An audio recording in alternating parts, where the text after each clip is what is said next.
Alrighty, guys, let's talk Penguin episode 6. And can you believe, guys, this show is almost over? It's crazy, at least season 1, if they're going to do a season 2. This has been such a wild ride of a show. I've been enjoying this entire journey that we've been on for over 6 weeks, because remember, the first episode came out on a Thursday, I believe, and then, or Wednesday or Thursday, and then the next episode came out the next Sunday, about 10 days later. And so we've been here for over 6 weeks covering the show, and it's just been awesome. So thank you guys for joining me on these episode breakdowns, episode spoiler discussions. I know that they don't come out in a super, they don't come out, right after the episode airs, because just by nature of, again, how I record and edit the podcast, but I still have been enjoying this so much, and hopefully these episode spoiler discussions are really fun recaps for you guys as we head into the next episode of The Penguin, which it's always a good time. It's always a good time. So let's talk Penguin episode 6. This is going to be a full spoiler discussion. If you have not seen The Penguin episode 6, make sure to just save this segment, save the podcast for later. And without further ado, let's get into it. So we are opening here. We are opening this show, and we are transitioning to winter because, this is actually something that surprised me a little bit, because I had kind of thought, well, we got to keep going with the show, the momentum, and one would think that a time jump would be something of a momentum killer, but I actually think that it's really smart because of obviously the practical reason. You needed to grow the mushrooms, right? So it needed to take some time, but also I just think it was a nice little transition piece. It kind of jarred you out of the routine of the show and put you in a different place, which I think is cool. And also the fact that you have Penguin kind of narrating this beginning part where he's talking to his crew members, and he's talking to them about the mob families. And you got the Falcones and the Gigantes over here and the Maronis, but we are running the underground. It's really cool to see, especially after the end of last episode where they were just getting started in the underground, that now the underground is fully operational. So again, really wasn't expecting the time jump, but it just makes sense because the mushrooms, right? It just makes sense for the mushrooms, but also stylistically with this show and with this story,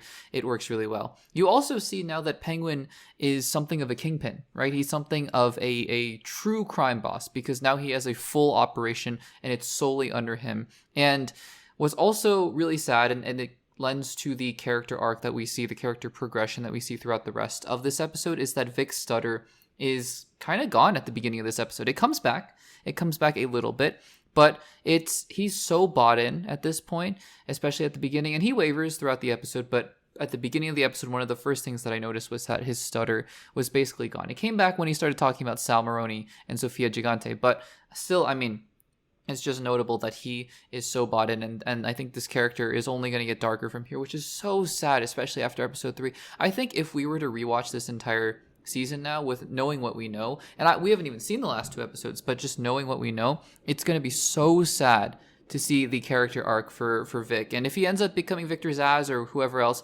it doesn't really matter, because he's just such a great character, no matter if he's just an original character or if he's Victor Zsasz or someone else. It's just going to be such a sad character arc to watch in hindsight if we ever do a rewatch of the show. But it's so sad for Victor, and it's also kind of sad also how concerned Oz is with his own legacy, right? He keeps telling Vic, we're going to do this and people are going to know who we are. And again, there's this twisted, dark killer, right? This is who the Penguin is, but also there's a deep level of sadness, I think, here too, and just need to be loved. You see that with his mother, and need for that kind of attention. He thinks society has forgotten about him. And that's, I think, part of the reason why he wants a legacy. And he started the show talking about that gangster that everyone adored in his neighborhood, and now he really wants to be that kind of person. We then transition to Sophia and Julian. That's yikes, really dark and messed up. Also, though there have been theories, I've heard some theories that maybe Dr. Julian Rush is not real. Maybe he is a kind of Hugo Strange figure. Not entirely sure what to make of him, honestly. He hasn't been in the show for very long, but every single time he does appear, it's just more and more messed up and twisted as well. Also, it's revealed that Sal Maroni is living in the Falcone/Gigante house. Again, very disconcerting, because everyone who lived there had died just recently, or I guess, I don't know, depending on how big the time jump was between episode 5 and episode 6, but still, he's living in a ghost house, basically. And it is also just really disquieting to see a mob boss just cooking. It's something you don't see in shows, in movies, this super villainous characters doing completely normal things, and then you just have a scene where Sal and Sophia are eating dinner. And Clancy Brown is so good because he just allows that emotion to spill out of him. He's talking about the death of his son, right? Something that is so tragic and so sad, even for somebody like him.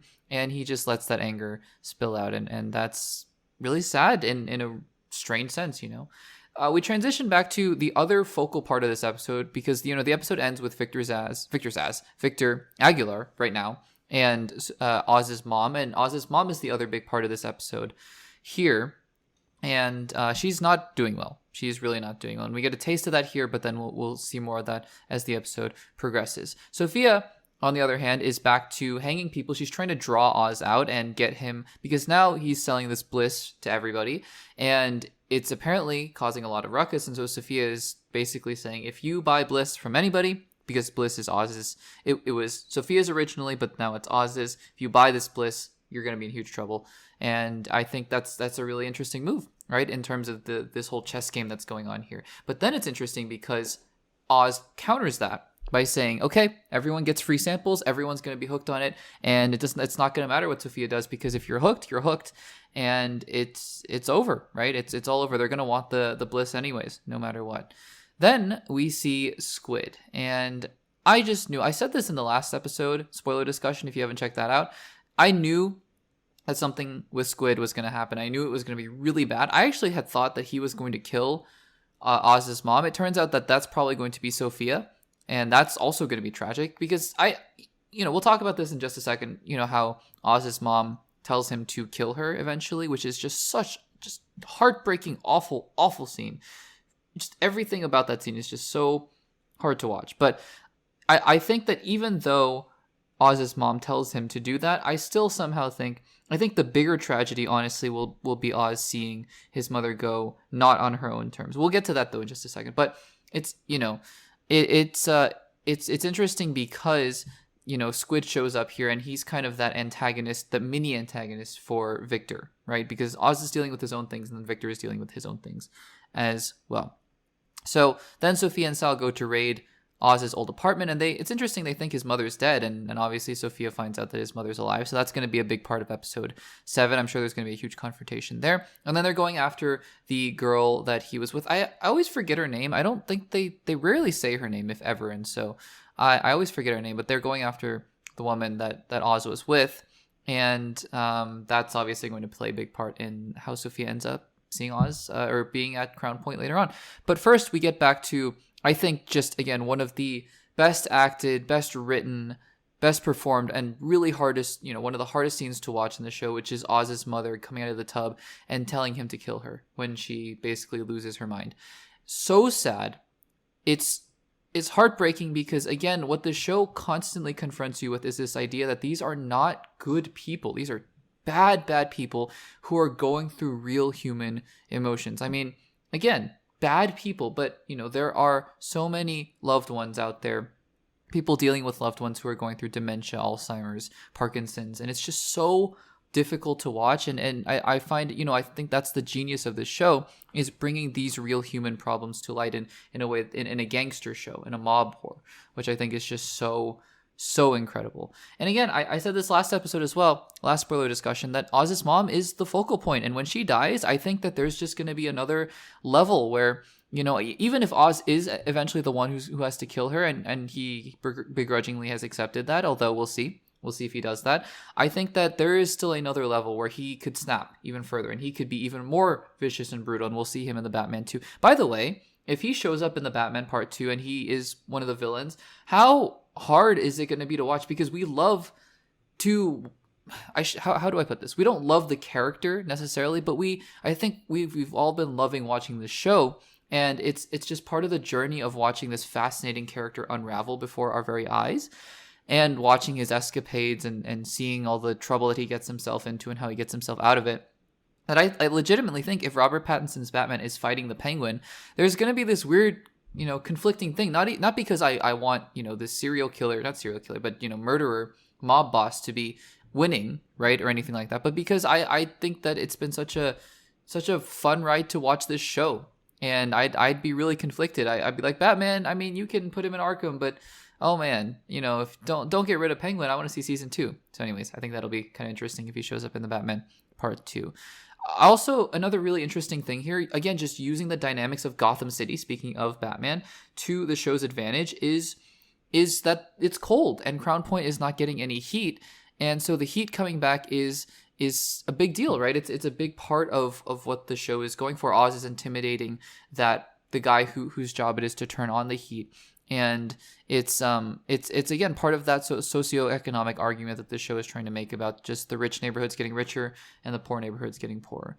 Then we get the other just brutal moment here in this episode where Victor has to kill Squid. I mean, the second that they were confronted with one another at the beginning of the episode, I kind of saw that one coming, but just killed him in cold blood.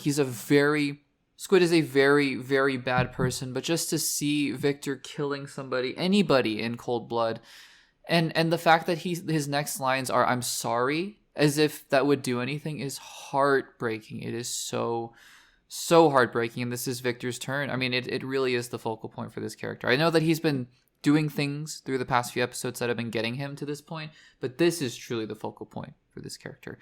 Then we head back. So now Sophia is talking to the woman that Oz has been seeing. And I think the argument about not being black and white, that the woman makes about, hey, you were born into riches, and just because, you see everything in black and white, but that's not how it is. But then Sophia flipping it back on her and saying, well, I'm not that anymore, right? You think I'm the hangman. And she's like, well, are you now? And that's a question that Sophia can't really answer because she is the hangman now. She is, it's interesting, this whole thing, especially watching that Arkham episode, which I still think I think episodes 3 and 4 have just set the bar so high that episodes 5 and 6, to me personally, have not been that good, but they've been so good anyways. And so, but anyways, remembering back to episode 4, when Sophia, who did not kill anybody originally, was then labeled the hangman, but comes out of prison and then becomes the hangman. It's this sort of self-fulfilling prophecy that I think is so fascinating to watch with these characters. It's such good writing. And it makes this whole argument about what's black and white, what's nuanced, and what's the truth. It makes it all so much more interesting. But Sophia threatens to kill her, and I think she kind of sees something in her that makes her realize that she's not really the problem here, and she's really after Oz. But then the woman gives Oz up, and at first I was kind of like, why did she do that? But I think that there are a couple things at play here that make me kind of buy it. Is number one is that she's grateful, obviously, that she's not dead, but also that I think she realized, Oz had been lying to her, as Sophia told her, and so now there's a little bit of spite that maybe she's not angry towards Oz, but she's like, yep, fair game, and we'll see where that goes from there. Obviously, that leads to Sophia heading to Crown Point there. So then Vic, meets Oz again after killing Squid, and that scene as well is just, Oz is telling him, hey, you're strong, and that's so sad because he just killed a person. And saying it gets easier was such a brutally devastating line here. And it probably will for Vic. And, the justification that they both give is that you're protecting people you love, and it's just going to get worse. I'm sure Victor will have more kills later on.